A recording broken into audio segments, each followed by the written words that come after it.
Hello, everybody. Welcome back to Horror Trans. My name is Stephanie Bree. I am a transgender woman, and I talk about all things horror. And today I'm talking about John Carpenter's They Live.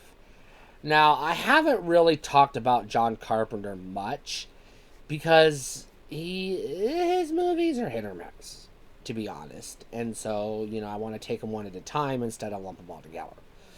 Um, so let's talk about They Live. They Live is interesting for a few reasons. Reason number one, this is highly political. It's taking shots at Reagan economics. It's taking shots at capitalism. It's taking shots at the, mass media in this country and things of that sort.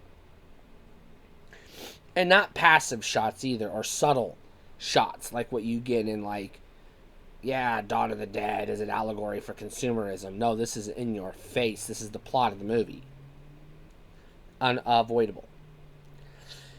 Which I'm all for. As a socialist, I'm down with that. Give me more movies like this, please. This movie's also interesting because the star of the movie is not an actor. It's Roddy Piper, who was a former WWF professional wrestler and a big-time professional wrestler.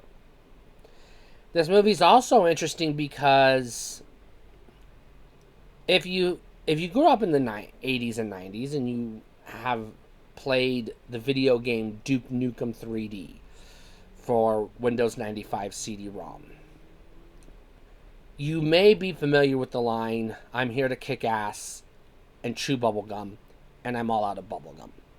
That line comes from this movie. So that's another reason why it's notable.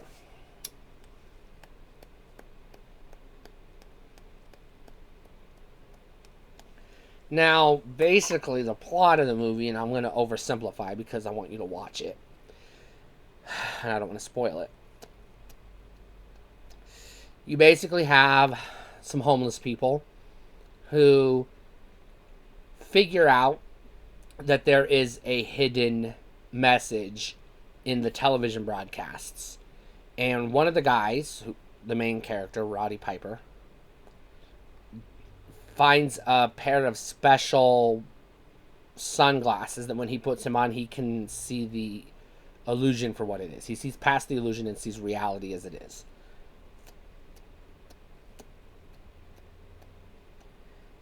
And he goes on a quest to stop the broadcast, to free people's minds. That's the gist of it.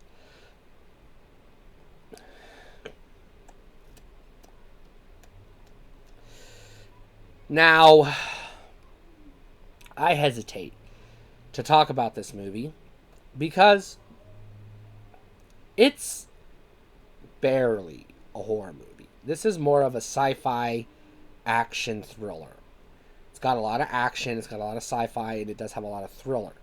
It doesn't have a lot of, traditional, iconic, familiar horror elements to it.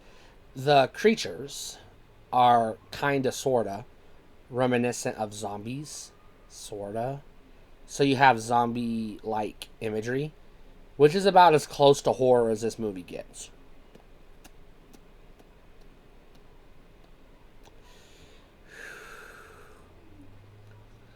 It doesn't have the tone or feel of a horror movie, but we're talking about it.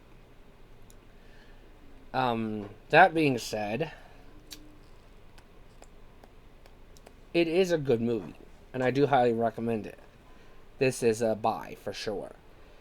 There's so much to unpack with this movie.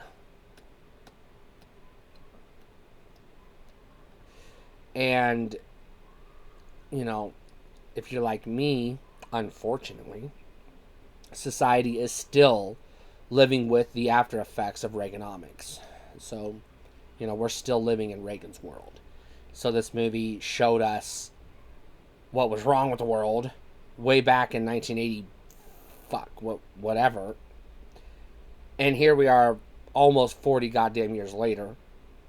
Same fucking problems that this movie was, trying to get us to fix. So there is that. But yeah, this is definitely a highly recommend. This is definitely a watch, a buy, and you should check it out.